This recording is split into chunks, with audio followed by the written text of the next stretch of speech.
चुनौती हिमालय की।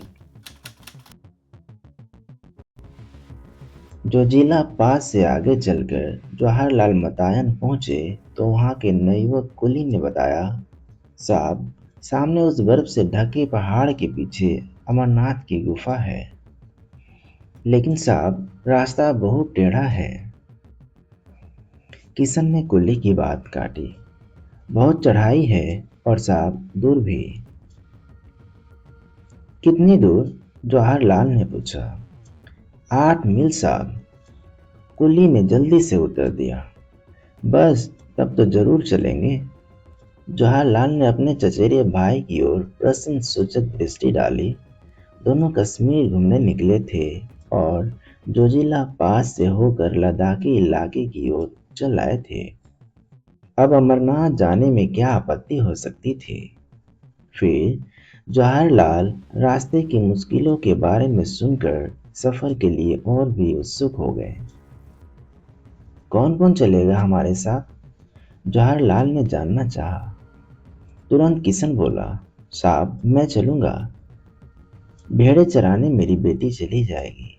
अगले दिन सुबह तड़के तैयार होकर जवाहरलाल बाहर आ गए। आकाश में रात्रि की कालिमा पर प्रातः की लालिमा फैलती जा रही थी। तिब्बती पठार का दृश्य निराला था। दूर दूर तक वनस्पति रहित उजाड़ चट्टानी इलाका दिखाई दे रहा था। उदास फीके बर्फ से ढके चट्टान पहाड़ सुबह की पहली किरणें का स्पर्श पाकर ताश की भांति चमक उठे। दूर से छोटे छोटे ग्लेशियर ऐसे लगते मानो स्वागत करने के लिए पास सरकते आ रहे हों। सर्द हवा के झोंके हड्डियों तक ठंडक पहुंचा रहे थे। जवाहर ने हथेलियां आपस में रगड़कर गर्म की और कमर में रस्सी लपेटकर चलने को तैयार हो गए। हिमालय की दुर्गम पर्वतमाला मुंह उठाए चुनौती दे रही थी। जवाहर इस चुनौती को कैसे न स्वीकार करते। भाई किशन और कोहली सभी रस्सी के साथ जुड़े थे। किशन गड़ेरिया अब गाइड बन गया। बस 8 मील ही तो पार करने हैं। जोश में आकर जवाहरलाल चढ़ाई चढ़ने लगे। यूं 8 मील की दूरी कोई बहुत नहीं होती, लेकिन इन पहाड़ी रास्तों पर 8 कदम चलना दूभर हो गया। एक एक डग भरने की कठिनाई हो रही थी। रास्ता बहुत वीरान था। पेड़ पौधों की हरियाली के अभाव में एक अजीब खालीपन सा महसूस हो रहा था। कहीं एक फूल दिख जाता तो आंख को ठंडक मिल जाती। दिख रही थी सिर्फ पथरीली चट्टानें और सफेद बर्फ।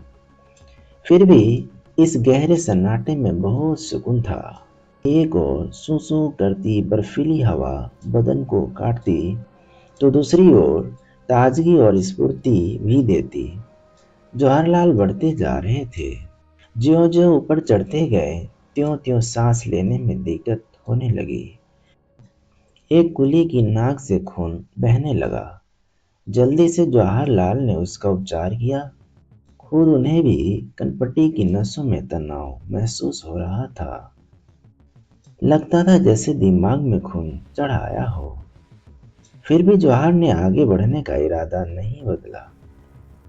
थोड़ी देर में बर्फ और पड़ने लगी। फिसलन बढ़ गई। चलना भी कठिन हो गया। एक तरफ थकान, ऊपर से सीधी चढ़ाई। तभी सामने एक बर्फीला मैदान नजर आया। चारों ओर हिम शिखरों से घिरा हुआ मैदान देवताओं के मुकुट के समान लग रहा था।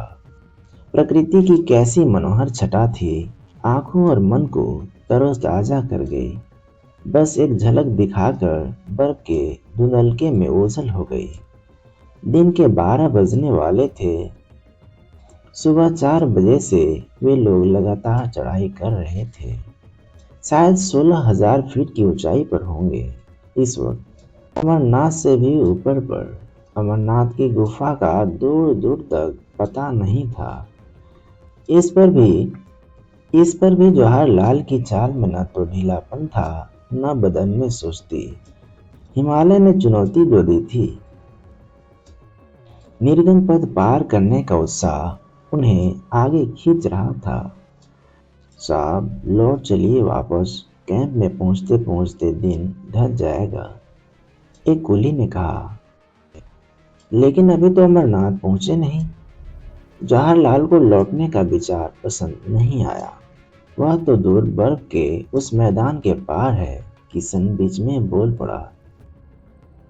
चलो चलो, चढ़ाई तो पार कर ली, अब आधे मील का मैदान ही बाकी है, कहकर जवाहर ने थके हुए कुलियों को उत्साहित किया। सामने बर्फ का सपाट मैदान दिखाई दे रहा था। उसके पार दूसरी ओर से नीचे उतरकर गुफा तक पहुंचा जा सकता था। जवाहरलाल फुर्ती से आगे बढ़ते जा रहे थे। दूर से मैदान जितना सपाट दिख रहा था, असलियत में उतना ही उबड़ खाबड़ था। ताजी बर्फ ने ऊंची नीची चट्टानों को एक पतली चादर से ढककर एक समान कर दिया था। गहरी खाइयां थी, गड्ढे बर्फ में ढके हुए थे और गजब की फिसलन थी। कभी पैर फिसलता और कभी बर्फ में पैर धंसता जाता। बहुत नाप नाप कर कदम रखने पड़ रहे थे। ये तो चढ़ाई से भी मुश्किल था, पर जवाहरलाल को मजा आ रहा था। तभी जवाहरलाल ने देखा कि सामने गहरी खाई मुंह फाड़े निगलने को तैयार थी। अचानक उनका पैर फिसला, वे लड़खड़ाए और इससे पहले कि संभल पाए खाई में गिर पड़े। साहब गिर गए, किशन चीखा। जवाहर जवाहर, भाई की पुकार वादियों की शांति भंग कर गई। वे खाई की ओर तेजी से बढ़े। रस्सी से बंधे जवाहरलाल हवा में लटक रहे थे। उफ उफ, कैसा झटका लगा। दोनों तरफ चट्टाने ही चट्टाने, नीचे गहरी खाई। जवाहरलाल कसकर रस्सी पकड़े थे, वही उनका एकमात्र सहारा था। जवाहर, ऊपर से भाई की पुकार सुनाई दी। मुंह ऊपर उठाया तो भाई और किशन के धुंधले चेहरे खाई में झांकते हुए दिखाई दिए। हम खींच रहे हैं, रस्सी कस के पकड़े रहना, भाई ने हिदायत दी। जवाहरलाल जानते थे कि फिसलन के कारण यूं ऊपर खींच लेना आसान नहीं होगा। भाई मैं चट्टान पर पैर जमा लूं, मत चिल्लाए। खाई की दीवार से उनकी आवाज टकराकर दूर दूर तक गूंज गई। हल्की सी पेंग बढ़ा। जवाहरलाल ने खाई की दीवार से उभरी चट्टानों को मजबूती से पकड़ लिया और पथरीली धरातल पर पैर जमा लिए। पैरों तले धरती के एहसास से जवाहरलाल की हिम्मत बढ़ गई। घबराना मत जवाहर, भाई की आवाज सुनाई दी। मैं बिल्कुल ठीक हूँ, कहकर जवाहरलाल मजबूती से रस्सी पकड़ एक एक कदम ऊपर की ओर बढ़ने लगे। मैं बिल्कुल ठीक हूँ, कहकर जवाहरलाल मजबूती से रस्सी पकड़ एक एक कदम ऊपर की ओर बढ़ने लगे। कभी पैर फिसलता, कभी कोई हल्का फुल्का पत्थर पैरों के नीचे सरक जाता तो वह मन ही मन कांप जाते और मजबूती से रस्सी पकड़ लेते। रस्सी से हथेलियां भी जैसे कटने लगी थी, पर जवाहर ने उस तरफ ध्यान नहीं दिया। कुली और किशन उन्हें खींचकर बार बार ऊपर चढ़ने में मदद कर रहे थे। धीरे धीरे सरक कर किसी तरह जवाहर ऊपर पहुंचे। मुड़कर ऊपर से नीचे देखा कि खाई इतनी गहरी थी कि कोई गिर जाए तो उसका पता भी न चले। शुक्र है भगवान का, भाई ने गहरी सांस ली। साहब चोट तो नहीं आई? एक कुली ने पूछा। गर्दन हिला, कपड़े झाड़ जवाहरलाल फिर चलने को तैयार हो गए। इस हादसे से हल्का सा झटका जरूर लगा, फिर भी जोश ठंडा नहीं हुआ। वह अब भी आगे जाना चाहते थे। आगे चलकर इस तरह की गहरी और चौड़ी खाइयां की तादाद बहुत थी। खाइयां पार करने का उचित सामान भी तो न था। निराश होकर जवाहरलाल को अमरनाथ तक का सफर अधूरा छोड़कर वापस लौटना पड़ा। अमरनाथ पहुंचने का सपना तो पूरा न हो सका, पर हिमालय की ऊंचाइयां सदा जवाहरलाल को आकर्षित करती रहीं।